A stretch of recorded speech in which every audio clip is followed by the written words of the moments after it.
I move that we exit the executive session. Your motion, all in favor say aye. Aye.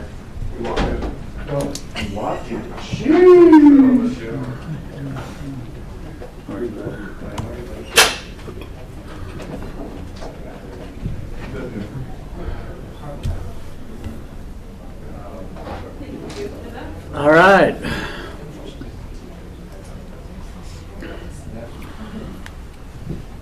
We're going to wait a minute on the ARPA discussions. We'll go now to the forensic and have that conversation. So we're going to go to the amended discussion on general discussion about forensic pathology. And I've been on the phone this morning with the governor's office, with representatives and a few people from Boise, and they've asked me to hold off for 1 week on a discussion on this.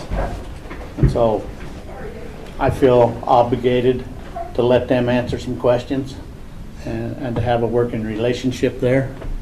So I would like to put this discussion off for 1 week. Okay. Just, I think that we need to have a working partnership with Boise. And so So we're looking at the following Thursday is what you're thinking? yes, Okay. yes. Any other questions or discussion on ARPA? Or I'm not on ARPA, on forensic? Nope. Okay, so we will put that on our agenda again a week from today. All right. Next, let's go ahead, Christie, and talk about ARPA. Christy Clauser, Comptroller. I just have the updates we made from last week's ARPA discussion. I adjusted the veterans boiler amount, moved the ADA doors to completed projects. We still have $525,000 of projects to be allocated in expenditure categories and $1,066,151 to be allocated as general revenue projects. I have not heard yet from the Fair Board on how the meeting went last night. I don't know what their request is for the barns. Scott, you want to come up and talk about that? Yeah.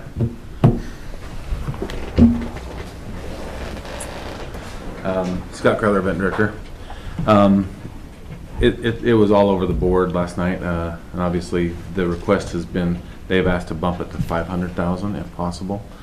But I think we'll have to, instead of doing one large barn, which will be, I think is going to be cost prohibitive, we may have to look at two smaller options. But I think setting that hard cap is probably the best solution moving forward. That way we know what to work with and to try to find an option. That would essentially replace the 4 remaining barns that are up there. And so I think that would really put us forward as far as any maintenance on those things in the coming future. I think we could really get a big step on it. But that's really the request, is to bump it from 200 to 500. So there was no discussion on the exhibit building? We did talk about the exhibit building. I just don't think it's realistic. I mean, when we start talking about trying to replace the exhibit building, we're going to get up into the millions of dollars for that exhibit building. And so we're going to run the exhibits in that building this year. No, we're not. I've had 2 building a contractor and and Dan say that it's not safe. So If it's not safe, I'm not putting the public in it. No, just saying. yeah. We did have this discussion last night to the extent that we don't feel the buildings are going to fall over, but if we were going to make any modifications to the buildings, that would not be, that's where the safety issue comes in, is if we were to try to make any modifications. Dan Kendall, Facilities Director. We talked about, the buildings went through a rough winter, they're not falling down, but the discussion is if we use them for this fair, because we're not going to get anything up in time for this year's fair. Say we use them for this year's fair, they need to come down right after the fair. And then you're stuck in the position where if they choose to build the ag buildings first, then you don't have a display building for who knows how long. And they're talking about putting tents up and that kind of thing. My recommendation would be, and maybe it's not the popular choice, but to tear those down right after the fair and put the money into replacing those 2. But again, we're talking and you know they're gonna ask for restrooms and kitchens and offices, and so you're gonna end up with probably a $2 million building, but just on the safe side, that's my recommendation, is go that route rather than go with the ad buildings, but. Okay, because on the record, before, when we talked about this, we have stated that they are not safe for the public to be in. Well, I'm not gonna like condemn the building, but I'm saying I wouldn't put a dime into, Well, and maybe, then it's time to have an engineer come in and look at them before we Good. put the public in them. yeah, Because we've had that statement on the record here, Yeah. that they weren't safe. And I cannot in good faith put the public in something that Yeah. we've made public comments that they're not safe for. sure. Well, even if we took the money that is allocated for the barns and tried to put it in that building, we're still well short. We're not gonna get we're not gonna take care of those buildings this year. That is certain, Okay. right? We can't we don't have the money, number one, and we don't have the time to take care of the exhibit buildings. So that's out as far as trying to get that thing done before the fair. So I think that what we'll have to do is we're really gonna have to look at what our option is long-term. I know they mentioned putting a tent on maybe talking to the city about using the tennis courts, putting a tent inside the tennis court area, that we could try to, one of those big tents for the week. Reality is that may be our option for years, if that's the way it sounds. I think it's Well, until we get through this forensic discussion and know how much money we really have, we're not really in a position to do anything. True. Like you're talking about with the exhibit building. So I agree with what Commissioner Moser says. I think we have an engineer look at the building and then report back to us, and then we'll make a decision on that, is what I would suggest. Yes. And then, so I think we're kind of stuck for a week at least. Well, Dan, ultimately, you think these buildings should be torn down. Absolutely. So why even waste the money on an engineer? Why not start now, get them torn down, so then we can start looking at the tent option or other options going forward? Sure. And So I and know remove they- the temptation for Right. people to be in there one way or the other. The Bible rodeo, I don't know the dates of the Bible rodeo off the top of my head, but it does sound like in the past they've allowed people to stay Actually in sleep those, in those, yeah. sleep in those buildings. So that's what I'm saying, like, if we're gonna make If this. it's not an occupied building, you Remove can't, temptation. it doesn't have Yeah. a sprinkler system. We're gonna have to- We can't be doing that. Yeah, so, Those buildings, the roof is showing signs of sagging, and the buildings are actually starting to lean a little bit. The one on the sides already fell 5 years ago. Right. All right, you know what, I'm gonna change my position to be in Okay. line with Commissioner Huff. Yeah, I think we probably need to just So, start moving on that. I think he's right. Mr. Chair, I would move that we tear down those buildings in question and then come forward with some project or some options for future development of that area, just due to the safety concerns. Christie? We might need to verify there's funds to do that demolition. Pending verification of funds. How's that? Can we use, we can use, I know we have ARPA funds. funds for that, right? I know we have How much funds. is it gonna cost? Dan, you got a guess? If you're gonna contract that out, I bet you could spend 80 grand tearing those and hauling them off. Would you like to allocate $80,000, up to $80,000? We have like 300,000 in there, don't we? Well, we have just under $1.6 million, but if you're going to allow the Fair Board to add their buildings, yes. If we we're still gonna have add the room. other We still have 20, room, or yes. 200,000 or 300,000. Yeah. We've allocated 200,000 right Yes. now for buildings. Yes. They're asking for 500. Right, So we'll add so, 80,000 to that. To So the 600,000 basically okay, is what we're looking at down there right now. okay, you can make that all in one motion. I'll accept that amended suggestion. How's that work, Nancy? Okay. Okay, we have a motion. All in favor, say aye. All right. Aye. I will adjust actually, I'm gonna make it two different projects, but I'll adjust the barns to 500,000 and then up to 100,000 for demolition of the existing 3 buildings, correct? That work? Do we need to make an amendment to that? That's just gonna be on my spreadsheet. Okay. It's still allotting 600,000 total. Okay. I'll move that. Okay. But I think for reporting purposes, I'm not sure I will need to work with Brian to see if the 100,000 demolition can fall into the tourism expenditure category. I mean, it's preparing for the new buildings. We should probably discuss that. Okay, so we'll clarify that. The positive of moving an extra 300,000 to the Fair Board barn buildings is at 525,000, is now 2.25. So we only need 225,000 in expenditure category items to finish out that category. That gives us flexibility in the other areas. But before they choose what them buildings are, I'd like that to come before us so that we identify and are on the same page. And clarify that this needs done by 12/31. On where the buildings are going and stuff, because we kind of had some questions about this last one that we just did. Okay? All right. Okay, so those were the only real changes I had on this list. I provided you the backup list this morning, and I apologize for the late notice. Do you want to talk about that at all, or do you want to wait and hold that for next week? Let's wait till next Thursday. Okay, then I will provide that as part of the packet so that it's updated and clarified. Kyle did get with me this morning and gave me the payouts or the fleet replacement cost for FY25 if we were to replace all of those vehicles. Okay. So I'll update that number on what I sent you this morning. So just disregard what I sent you this morning. And I think there's I actually didn't even open that yet, but on the backup list, I think there's a few items there still where we don't even have an estimate. No, And so what do we need to do to get, I mean, do we need to call these guys whose projects they are and tell them, hey, we need an estimate immediately, or well, what? so far I have just under $8 million in backup projects. Right. So, and that's without those projects having estimates. Well, if they want the projects, we need their estimates, otherwise they're automatically out, as far as I'm concerned. Okay, I will get with those departments and see if they want to provide me some numbers prior to, I need to have this. Tuesday of next By week. Tuesday, right? And, yeah, and Tuesday, no, Christie does the agenda on Monday. We need them by Friday. Yeah, I Well, need them Monday I'm morning. not, for Tuesday's agenda. If you have by your Friday. list on there, doesn't that cover this for items that we'll discuss? So that gives you the It would. little extra time We to just get won't have the that. dollars. Correct, on but the we know we're going to packet. talk about them. Yes, yes, So the dollars could make it in the packet by Thursday. yes, Okay. they do.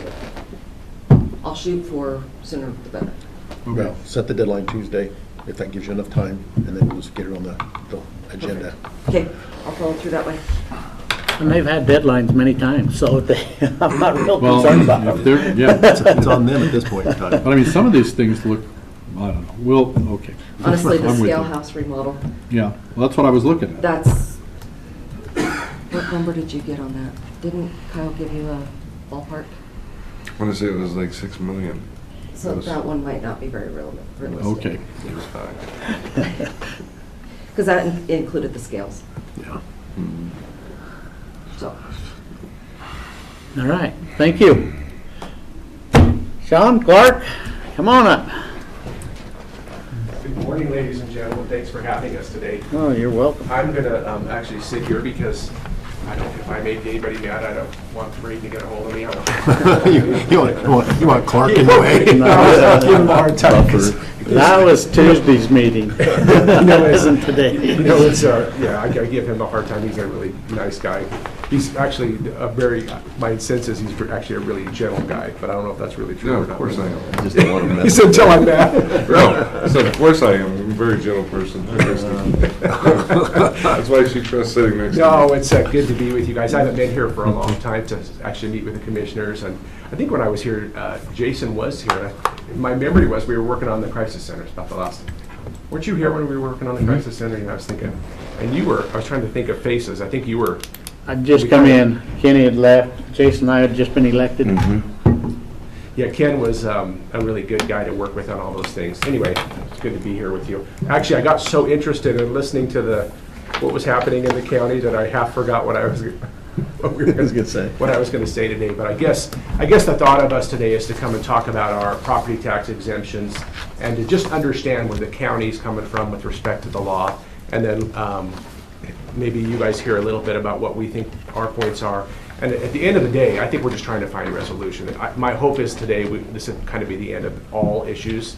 I don't think the going to court it helps anybody, right? I just don't see that helping anybody. I see only people getting hurt in those ways. I think we're gentleman enough and we've been allies enough in the past. I think we can probably just discuss through this and figure this out. That's my hope, right? The other thing is Clark and I aren't lawyers, so if we goof something up a little bit, not intentional, if we misquote something, I don't think we're going to, but if we do, correct us, or Brian, you can help us out if we goof that up, okay? Fair enough? Yeah, so you're gonna talk about things that aren't currently being litigated, right? Just talking we're about the actually, future. we're talking about what's coming up, so we kind of just get a sense. What's of- coming up, okay. Yeah, yeah. So this is presenting your applications by the 15th of next And whether month, by what we- 2024. Right, and what we actually just submit for and what we don't, so, right, Okay. so kind of just sort of see, just to understand where you're coming from, that's really what we're sort of trying to do. So I think, I kind of wanted to start, if this is okay, is just to kind of talk about things that we know are sort of facts, right? And that first fact is that the PhD is indeed a 501c not-for-profit classified charity in the state of, or by the IRS, and also operating in the state of Idaho. I mean, I think that's not disputed. Fair enough. And then the other one that's important for us is to understand what our mission is and how our mission is recorded with the state, has been recorded with the state, is just to improve the health of southeastern Idaho and surrounding areas. So it's really on health in our region. And how I view that is people ask me, well, where are your boundaries? And I said, well, Bannock County is, so you got a big steel pond that was, steel and no water moving. And you threw a pebble in that pond, where that pebble lands, that'd be Bannock County. And so where those ripples are the highest and greatest, that's where we would sort of focus on. As that rippled out a little bit and got smaller, that's how our interest would sort of resolve with. So as we thought about how that moved out into Bingham County and other counties, we would have less interest than we would perhaps in our own backyard. That's how the Health Trust is really organized. Have you seen our documents of our articles of incorporation with the state and sort of our mission off our, I just want to make sure we kind of all understood those areas. Okay, fair enough. And then the PHT, so PHT has we have a bunch of parcels that we've applied for property tax exemptions, but by and large, or excuse me, let me say it this way. We have a bunch of parcels that we're going to apply with, by and large, with respect to property tax exemption. There's really two ways they're organized. One is PHT through a decision of the voters and through and really efforts of the counties back in 2009 formed a partnership with then LHP Hospital Group to own the hospital. So some of our properties have been applied for. Can I interrupt you? I'm sorry. I just want to make sure I understand everything you're saying. You bet. So Please let's do. go back to 2009 is when this all came to be, when the hospital was sold. Well, there was a merger, but anyway, yes, that transaction. Bannock County owned the hospital, and then Bannock County ended up selling the hospital to some private group, but we retained some percentage of ownership. Is that correct? Yeah, so the Health Trust, so there was a big vote that really occurred at this point.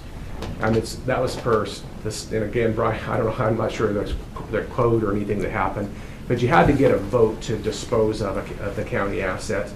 And if I remember correctly, this is a long time, John, so I was here, but some of it, I wasn't in quite exactly the same position, was that I believe the Board of Governors and the county jointly held title to the hospital. I don't know if that matters, but I think I think that's how it was organized.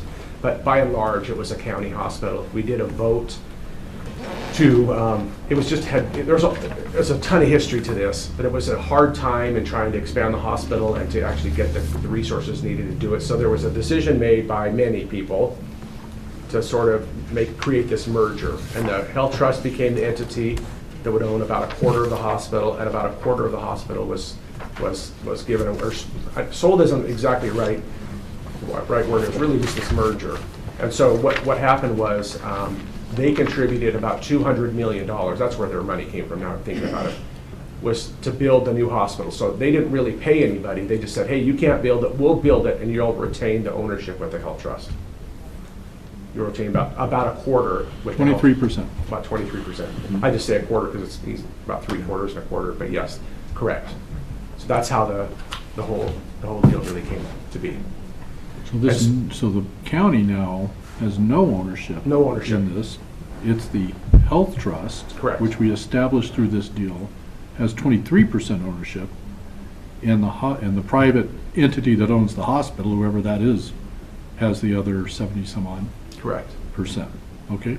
All Yeah. right. I just want to make sure I understand where all that. You're 100% correct. I think I have to be honest with you, I think that was a really good decision, because as I talk to peers of ours around the country, like I just spoke to a couple of different groups in California, what has ended up happening is most of the counties are dissolving themselves, just sort of selling the hospital that's not performing, and that's not going to be your business guy. If you have an asset not performing, it's not going to be sold for much.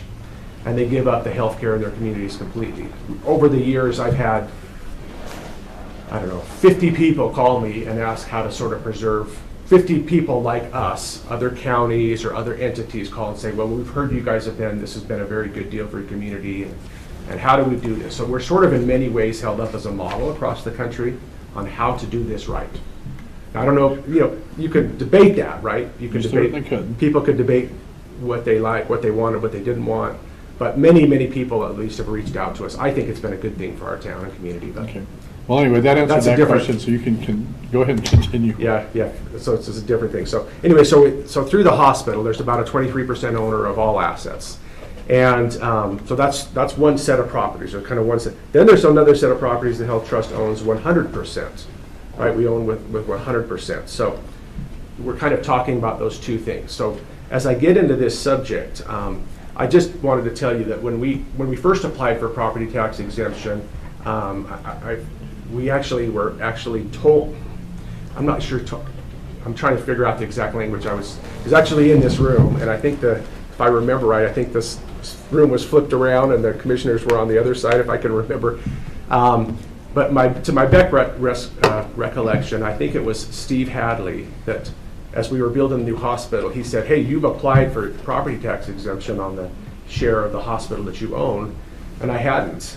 And he was sort of telling me, like, that's the expectation of the commissioners when we did this, that the not-for-profit would get their percentage of property tax exemption. And at that point, I sort of had felt like I had missed my duty. I had done something, kind of done something wrong. And so anyway, that was their intention. So they'd encouraged us to do that at that point. Now, as I look through that, so I'd applied for the property tax exemption after I was, sort of told that, right? And after I did that, we had received that property tax exemption for many years. There was a little bit, so when we received that property tax exemption, I thought the Health Trust was going to get a check for that, and we would invest that in the community in other ways. That's not exactly sort of what happened, but what we did create with Portland Medical Center at that point was a thing we called the Community Benefit Fund. And every year we met with the administration, and they accounted for to make sure that we had made community contributions in at least that amount or more, so that the community sort of benefited from that too, because I just didn't feel like if it just went to it didn't feel like the right thing to do to me. And so we created that community benefit fund just to sort of make sure that those funds kind of I didn't want to enrich a company that had stockholders and other things. Does that make sense? So that happened. I don't know if it's right or wrong. It's just what we did. We thought that was the right sense to do. And then, again, and then the properties that the Health Trust owns 100%. So we've applied, so the other fact is we've applied under a property tax exemption, or we're going to apply under the property, this is the new one. Yeah, the Idaho Code 63602C, which is for charities. It's not the hospital, it's for the charity, 501c3. So, and with the April 15th deadline approaching fast, last year when we applied for the tax exemptions for 2023, he just said, well, we don't understand. Oh, I'm So sorry. we I was just was trying to make you sure know. you're not making the mistake I made where I got to talk forward. Oh, yeah. That's what I'm thinking, right? Yeah, so one of you had made the comment that you didn't understand what the Health Trust did, what the role was, and so I thought, well, it'd be a good opportunity before April 15th Yeah. this year for the 2024 that Sean had come in and kind of give you some history since he was here at that time, back in 2009, so. And while I kind of want to focus on that exemptions, I did think about something because I suspect none of you commissioners, as you came in, had like a succession packet from the past commissioner. So I wanted to offer this before we move on to this other for the future is if you're interested in how this, like the details of this deal, how it all went down so that there isn't rumor, invite Steve Hadley and I to come in before Steve's too old to remember. Too late. I was here at the time too. Yeah. Was it? Yes, I was. Yeah. So invite invite Steve into, or Christie's welcome to, too, so they could sort of, he could probably put together how he recollected. I think our recollections would be pretty close. We felt like I felt like the county was a big ally and a partner for many years, and have done lots of good things together. So have good feelings about those guys, and appreciate them very much. So go ahead. I'm sorry. Okay. So, yeah, so I wanted to talk about the 2024 property tax exemption application. April 15th, it's just around the corner. And so every year I apply for the property tax exemption on the Bannock County application form. Under Section 9, the second one down is Idaho Code 63602C, which is the Fraternal, Benevolent, and Charitable Societies. So that's the code that I'm applying for. And as you flip the page over, the code is in there, which talks about, charitable organizations can apply for the property tax exemptions. And it does say in here that we can, which revenue is derived, in this case, from a charitable organization. If the revenue is not related to the mission, then it's not property tax exemption. You don't get the exemption. But in our case, all the revenue that we derive from the real property is going towards a mission. So we have opportunities of attorneys or different people that's not healthcare related have come to us and said, hey, we want to rent some space in your building. We're like going, you don't provide medical care, you're not part of our mission, and so we've turned them down. This is for many years of this, by the way, because when we bought these with a specific purpose in mind. Anyway, so I think that was important for us to know. And the other thing is like, this thing is it is complicated, the document, but it's also not so complicated. So you have to, rather than us kind of read through it, I suspect you. Oh, we've read through it many times ourselves. Yeah, and it's hard. And that's why we have the frustration, and that's why some of the things we said last year, we said, wait a minute, because you're saying that it's part of your mission, but your mission is very, very broad too, in my opinion. And so when we have a church come in that says, okay, we rent this house next to us to our secretary, and we rent this house to us for our janitorial or maintenance and stuff, and we've turned them down because of the money goes back into the church, but it's still, any time that we have But it's not a minister function, is what you're saying. It's not a ministerial function. Yeah, if the minister's house it's okay, it's tax exempt. And then we have other charitable organizations that they rent out part of their facilities to different things. And that's when we started getting these buildings that have their doctor's office and they're this and that. I don't agree that that's part of the mission, because that is a business. Yes, it could, they do medical things, but I don't believe that it's part of the mission of what the organization does. And that's where we start to get confused. Yeah, fair enough. In my opinion, is where we just start getting hit with more and more. You purchase more and more things happen. And so, I mean, some of the buildings we said okay to. Some of them we said no to. And then we start getting more and more, and we just finally says, okay, we need to come to, and you don't want to get lawyers involved, but I have to. I have to go ask my attorney. Fair enough. What's the interpretation here? Yeah. And I have to go off what my attorneys tell me, and so we don't want to get into that end of litigation stuff. And so that's where the frustration or the confusion comes in. I mean, I got a guy that lives on Ingham Road out there, and this is one that's bothered me since I started this job, that he's a Native American that says it's a Sweat lodge. Sweat lodge. And he has a paper that says he gets tax exempt. That bothers me. He doesn't live there for 6 months out of the year. He goes to Arizona. So we get 200 of these in, and we as commissioners, before us, the commissioners weren't looking at them. It was all going through the assessor's office. And then when the previous assessor came in, she says, that's not my job, that's you guys' job. So she brought them over and stuck them on our desk. And we started looking at them one by one. So before that, the commissioners weren't even looking at them, really. I mean, they was getting a recommendation from the assessor's office and just signing the paper. And when we started looking at them piece by piece, and I read through this, and it's tough for me to evaluate on some of the things that are there. Okay, is this a doctor's office? Which, to me, 100%, that should be taxed. He's running his business out of that. You guys are getting something out of that, but everybody is. I mean, and I don't believe that the taxpayer should be subsidizing some of these things. So that's where the biggest question come in.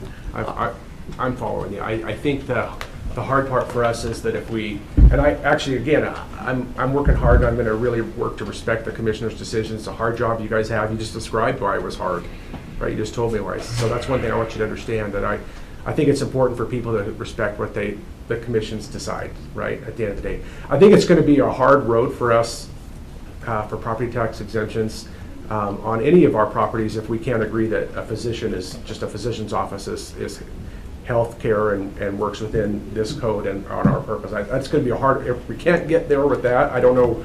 Well, and that's why I say, how many other doctor's offices are there in town that are not getting the same tax exemption? You know, how is that benefiting I got you. the general public? So you're asking the benefit part? Yeah, I mean, the equality part, I mean, just like the gentleman that was in here a little bit ago. He purchased a building. It isn't working out right. He comes in, he doesn't want to pay taxes on it. So every time that is presented before us, we look at it, we evaluate it. So if I'm the doctor that's just up the road here, or if I'm the doctor that's in your building, which one's getting benefit?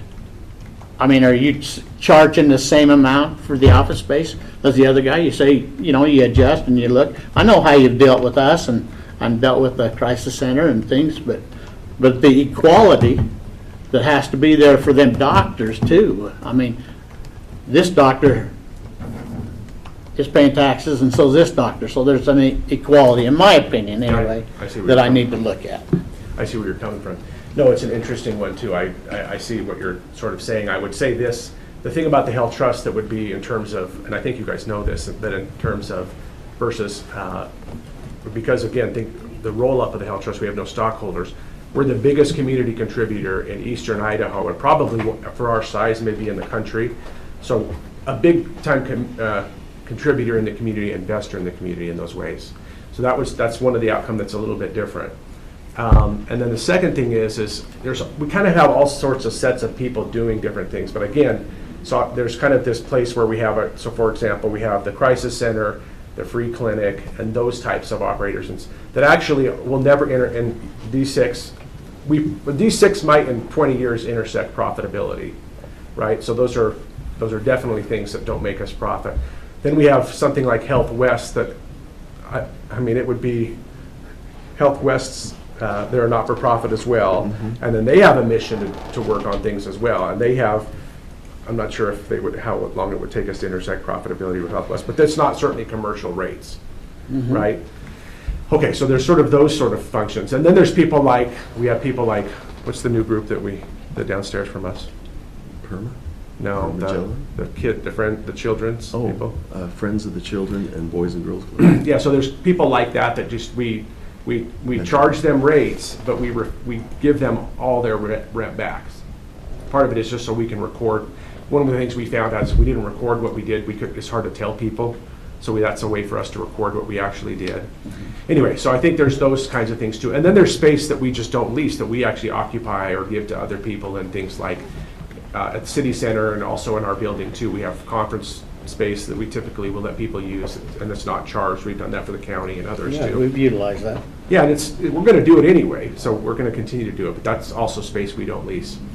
But I guess fundamentally, if the commission is of the opinion that sort of just healthcare stuff isn't in our, we think it is based on. And that's where I say it's pretty broad.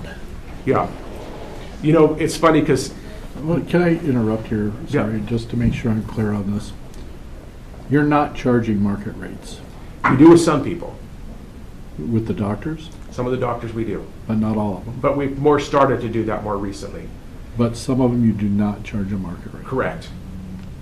And let me explain part of that. Most of this is around mental health, because we have been far underserved in mental health. We are trying to figure out how to build this community, a system of mental health. And really so if you think John, if you think about City Center Campus, that was really a project that I viewed as a partnership with the county at that point. And really Commissioner, I want to say Commissioner Moser, but Commissioner Bullock was kind of our lead on that, to really build that crisis center. And, the thought was, could we get a crisis center? And maybe Jason could comment, or Christie too. The thought initially from my perspective was, they were talking about, could we get a crisis center? But our thought was, I think we can get more than that. We can do, instead of being last in the state and everything, is there a way for us to be first in the state? Instead of us to be sort of cruddy services, could we offer something that really helped people? So we're pretty proud of that. I mean, I don't know how it fits in with the law, but we're pretty proud of how we work with people. So you have mental health professionals that rent your space. Is this one of those deals where you're giving them back their rent? Some of them, yeah, we make contributions back. We try to charge, if I goof this up, help me. Okay. We try to charge everybody the market rates so as not to hurt sort of the community, right? But we typically give back some as much as 3/4 of their rent, and some none. Right.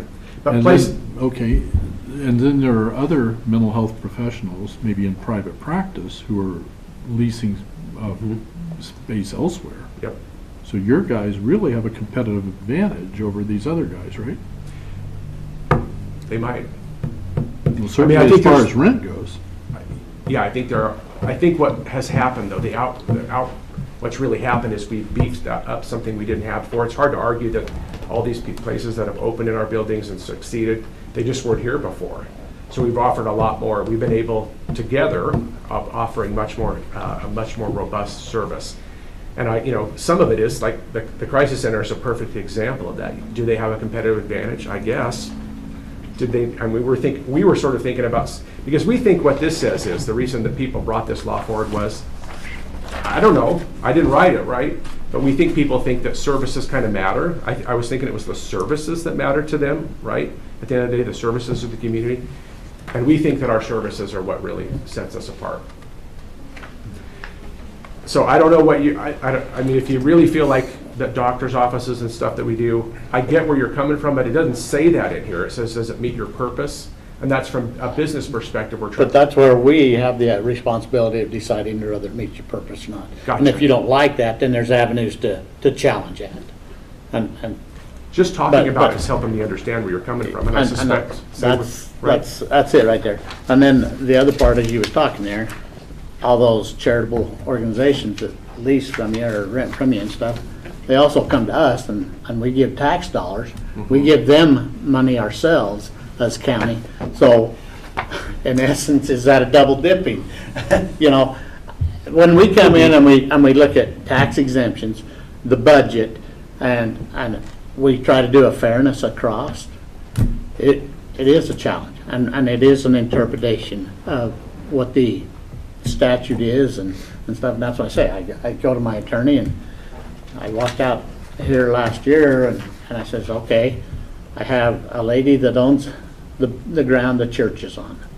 Does the church does she get an exemption because the church is on that ground, but she's the one that owns the property? And it's the first time I've ever had 3 attorneys agree to the same thing. And they all says, no, she doesn't get a tax exemption. She owns the property. Just because the church is on it, she doesn't get the tax exemption. And I had 3 attorneys that agreed to me on that one. So it's not that we just try to push everything off. It's we actually are trying to do the best we can to do our jobs. And actually, I really appreciate it. I don't want you to think that I'm not angry at anybody for that either. So I want to make sure, and I know it's a hard job. I really do. Just describing it, just those issues kind of helps me understand. So I guess for me, what I'm trying to figure out is the things that we think that are in our, there's no doubt that the Health Trust investments in these projects are definitely less money than we could make somewhere else by far. So if we did nothing, if we just put it in somewhere else, if it was a money motivated thing, that we would have done none of these things. And we think that And then they would have all been taxed. yeah, and maybe, yeah. I guess I'm trying to think about, but there's absolutely services that existed without our help and partnerships that we've invested in that would not be here today. So there's those, the things like perhaps the crisis center and the free clinic were just not succeeding as entities. They were, well, that's not true. The crisis center didn't exist before we helped open it. And then the free clinic, who has about 30 employees now, had like maybe a half-time person and was a it's a much more robust organization through our support. But anyway, I So don't, what I would really like to do from here is fill out your paperwork for 25. And then we can set up and we can look at each one of them. And we can have this conversation about each property. I'm not against that. No, I would welcome that because I see both sides of the equation here, and I think you guys are entitled to have businesses to help support your mission. And so I think it's worth investigating them, and to have that dialogue, I think is critical for us to make a good decision and to work together, as you've identified, to find that, what's the right balance. yeah, I think from my perspective, once we meet that, my general thought is that sort of our objection to the, I think our objecting to the, well, I'm not sure if I'm not supposed to talk about this or not, but I just have to be upfront. Our objection to the property taxes before, I don't want that to go forward because I think everybody gets hurt in that. So if we can find an agreement, I think we're finding our way, right? We can find agreement. I don't think we'll figure that out. Yeah. I don't think it's necessarily a productive exercise is what I'm saying. Well, communication We'd like is to solve always it key. here. Yeah, it's key. So we can handle that. At least you're open to listening to us. We appreciate that very much, and I kind of understand your points. Anyway, so there's some parts of this that I understand where you're coming from too. So. Okay. Other questions? Nope. So the kind of our action item was we'll go ahead and apply for the things that we think that meet your intent in the law, and then the other things we may not apply for. Okay. Then we can have a That'll work. conversation. Thank you very Gentlemen and much. ladies and gentlemen, thanks for your time. Good to see you. Good to see you always. Thank you. All right. Hey, I think with that.